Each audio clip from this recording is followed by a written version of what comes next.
ഈ ധാർമ്മികത എന്നുണ്ടല്ലോ, അതൊക്കെ ഒരിക്കൽ മാത്രം കാണിക്കാനുള്ളതാണ്. എപ്പോഴും ധാർമ്മികത കാണിക്കേണ്ട ആവശ്യമൊന്നുമില്ല. ഇത് പറഞ്ഞിരിക്കുന്നതായിരുന്നു അറിയുമോ? CPM-ൻ്റെ സംസ്ഥാന സെക്രട്ടേറിയറ്റാണ്. ഇന്ന് CPM-ൻ്റെ സംസ്ഥാന സെക്രട്ടേറിയറ്റ് കൂടിയിട്ട് സജി ചെറിയാൻ്റെ രാജി കുറിച്ച് ചർച്ച ചെയ്തു. സജി ചെറിയാൻ രാജിവെക്കണമോ വേണ്ടയോ?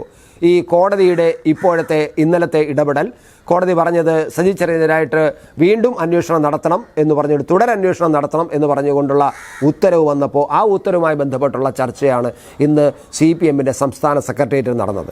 സെക്രട്ടേറിയറ്റിൽ നടന്നിട്ട് അവസാനം തീരുമാനമെടുത്തു, സജി ചെറിയാൻ അങ്ങനെ ധാർമ്മികത കാട്ടേണ്ട കാര്യമൊന്നുമില്ല. ധാർമ്മികത എന്ന് പറയുന്നത് ഒരു പ്രാവശ്യം അങ്ങനെ ധാർമ്മികതയുടെ പേരിൽ രാജിവെച്ചു. ഇനി എപ്പോഴും ഇങ്ങനെ ധാർമ്മികത എന്ന് പറഞ്ഞ് രാജിവെക്കേണ്ട കാര്യമില്ല. ധാർമ്മികത എന്നൊക്കെ പറയുന്നത് ഇപ്പോൾ ആർക്ക് വേണം എന്നുള്ള ഒരു മട്ടിലാണ് CPM സംസ്ഥാന സെക്രട്ടേറിയറ്റ് തീരുമാനമെടുത്തിരിക്കുന്നത്. നോക്കുക,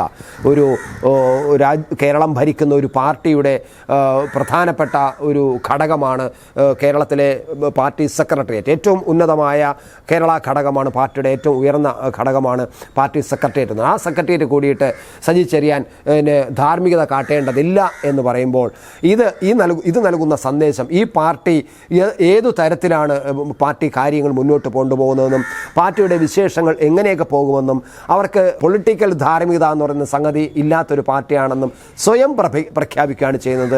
ഒരു വല്ലാത്ത സന്ദേശമാണ് പാർട്ടിക്ക്, ജനങ്ങളുടെ ഇടയിലേക്ക് പാർട്ടിയെക്കുറിച്ചുള്ള വളരെ മോശപ്പെട്ട ഒരു സന്ദേശമാണ് ഈ തീരുമാനത്തിലൂടെ വന്നിരിക്കുന്നത്. അത് CPM-നെ സംബന്ധിച്ചിടത്തോളം വല്ലാതെ വെട്ടിലായിരിക്കുന്നത് കൊണ്ടായിരിക്കാം ഒരുപക്ഷെ അത്തരത്തിൽ ഈ ധാർമ്മികതയെന്ന് നമുക്കിപ്പോൾ അംഗീകരിക്കാൻ പറ്റില്ല. ഒരിക്കൽ ധാർമ്മികതയുടെ പേര് രാജിവെച്ചു, ഇനി ധാർമ്മികയുടെ പേര് രാജിവെക്കാൻ പറ്റില്ല. അങ്ങനെ രാജിവെക്കേണ്ട കാര്യമില്ല തീരുമാനിക്കുമ്പോൾ പാർട്ടി വല്ലാതെ വെട്ടിലായിരിക്കുന്നത് കൊണ്ടാണ്. കാരണം CPM കുറേ കാലമായിട്ട് കേരളത്തിലെ ഗവൺമെൻറ്റും CPM-ഉം പ്രതിരോധത്തിൻ്റെ മുന്നിലാണ്. പ്രതിരോധിക്കുക തിരിച്ച് ഒരു കാര്യം പോലും അങ്ങോട്ട് ചെയ്യാൻ കഴിയുന്നില്ല.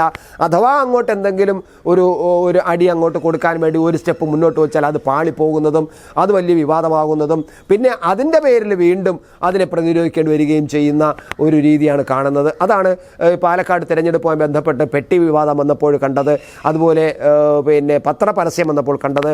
അങ്ങനെ ഓരോ കാര്യങ്ങളും എന്തിന് ഈ സജി ചെറിയാൻ്റെ വിഷയം തന്നെ നമുക്കറിയാം. സജി ചെറിയാൻ രാജിവെക്കേണ്ടത് തന്നെയാണ് ഒരു ധാർമ്മികമായ ആവശ്യം. കാരണം കേരളത്തിലെ ഏറ്റവും പരമോന്നതമായ കോടതിയാണ് ഹൈക്കോടതിയാണ് കേരള ഗവൺമെൻറ്റിൻ്റെ ഈ അവിശ്വസിച്ചുകൊണ്ടുള്ള ഒരു റിപ്പോർട്ട്, പോലീസിൻ്റെ റിപ്പോർട്ട്, അത് മന്ത്രിക്കെതിരായിട്ടുള്ള ഒരു കേസിൽ, അതും കോടതി പറഞ്ഞുകൊണ്ടാണ് കേസെടുത്തത്. അതുകൊണ്ട് എടുത്ത് പറയണം, ഒരിക്കലും ഒരു പോലീസ് എടുത്ത കേസല്ല.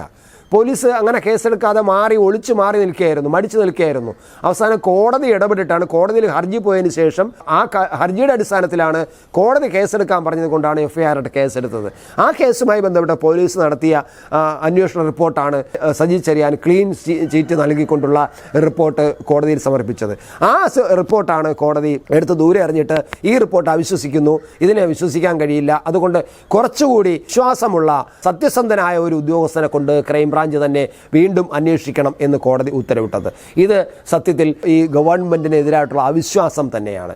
അത് മനസ്സിലാക്കിക്കൊണ്ട് തന്നെ അതിൻ്റെ അടി കിട്ടിയത് കൃത്യമായിട്ടും തലയ്ക്കാണെന്നുള്ള ബോധം ഉള്ളത് കൊണ്ടാണ് CPM വീണ്ടും ഈ സജി ചെറിയാൻ രാജിവെക്കാൻ തീരുമാനിച്ചു കഴിഞ്ഞാൽ അത് ഗവൺമെൻറ്റിൻ്റെ ഇമേജിനെ അല്ലെങ്കിൽ പ്രതിച്ഛായയെ ഇല്ലാതാക്കുമെന്നും വരുന്ന തദ്ദേശ സ്വയംഭരണ സ്ഥാപനങ്ങളിലേക്കുള്ള തിരഞ്ഞെടുപ്പിന് ഇനി വളരെ കുറച്ച് മാസങ്ങൾ മാത്രമേ ഉള്ളൂ. അപ്പോൾ അവിടെ ഇതെല്ലാം വലിയ ചർച്ചയാകുമെന്നും ഈ സജി ചെറിയാൻ്റെ രണ്ടാമത്തെ രാജി ഗവൺമെൻറ്റിന് തന്നെ വല്ലാതെ മോശം പ്രതിച്ഛായ ഉണ്ടാക്കുമെന്നും പിന്നെ അറിയാവുന്നത് കൊണ്ടാണ് അത്തരത്തിലൊരു തീരുമാനമെടുത്തിരിക്കുന്നത്. പക്ഷേ ആ തീരുമാനം CPM-നെ സംബന്ധിച്ചിടത്തോളം വല്ലാതെ ഗുരുതരാവസ്ഥയിലേക്ക് കൊണ്ടുപോകും. കാരണം ധാർമ്മികത എന്ന ഒരു രാഷ്ട്രീയ ധാർമ്മികത എന്നുള്ളത് ഏറ്റവും പരമപ്രധാനമാണ്. അത് കേരളത്തിലെ വോട്ടർമാർക്കെല്ലാം കൃത്യമായിട്ട് അറിയാം. ഇപ്പോൾ തന്നെ ഒരു ഗവൺമെൻറ് വിരുദ്ധ തരംഗം തന്നെ കേരളത്തിൽ അലയടിക്കുകയാണ്. പിന്നെ ഈ വരുന്ന ഉപതെരഞ്ഞെടുപ്പുകളുടെ റിസൾട്ട് വരുമ്പോൾ അത് വ്യക്തമായിട്ട് നമുക്ക് ബോധ്യപ്പെടാൻ പോകുന്നതാണ്. അപ്പോൾ തന്നെ വീണ്ടും സർക്കാരിനെതിരായിട്ടുള്ള ഒരു വിധി ആയിട്ട് മാറാൻ പറ്റുന്ന ഈ സജി ചെറിയാൻ രാജിവെക്കേണ്ട എന്ന CPM-ൻ്റെ തീരുമാനം തീർച്ചയായിട്ടും CPM-ന് ഇറക്കാനും വയ്യ തുപ്പാനും വയ്യാത്ത അവസ്ഥയിലേക്കാണ് നിൽക്കുന്നത്. ഒരു പാർട്ടിയെ സംബന്ധിച്ച് ഇത്രമാത്രം പ്രതിസന്ധിയിലാകുന്നത് വളരെ വളരെ അപൂർവമാണ്. എന്തായാലും മറ്റ് സംസ്ഥാനങ്ങളിലെ പാർട്ടി ഘടകങ്ങളെ പോലെ തന്നെ കേരളത്തിലെ CPM ഘടകവും വല്ലാതെ പ്രതിസന്ധിയിലായിരിക്കുന്നു. ഇത്തരം പ്രതിസന്ധിയിലായപ്പോൾ കഴിഞ്ഞപ്പോൾ കൃത്യമായ തീരുമാനം എടുക്കാൻ കഴിയാതെ വന്നതിൻ്റെ ഭാഗമായിട്ടാണ് അവിടങ്ങളെല്ലാം CPM തകർന്ന് തരിപ്പണമാവുകയും ഇപ്പോൾ പശ്ചിമ ബംഗാളിൽ 34 വർഷം ഭരിച്ച പശ്ചിമ ബംഗാളിൽ ഒരു MLA പോലും നിയമസഭയിൽ ഇല്ലാതാവുകയും ചെയ്തത് ഇത്തരത്തിലുള്ള തീരുമാനങ്ങൾ, അപക്വമായ തീരുമാനങ്ങൾ എടുത്തത് കൊണ്ടാണ്. വീണ്ടും കേരളത്തിലും അത് തന്നെയാണ് സംഭവിച്ചുകൊണ്ടിരിക്കുന്നത്. സജീദ് ചെറിയാൻ വിഷയം CPMനെ സംബന്ധിച്ചിടത്തോളം വരും കാലത്ത് ആ CPMൻ്റെ വളരെ ഗുരുതരമായ ഒരു നാശത്തിലേക്ക് പോകുന്ന ഒരു തീരുമാനമായിരിക്കുമെന്നത് സംശയമില്ല.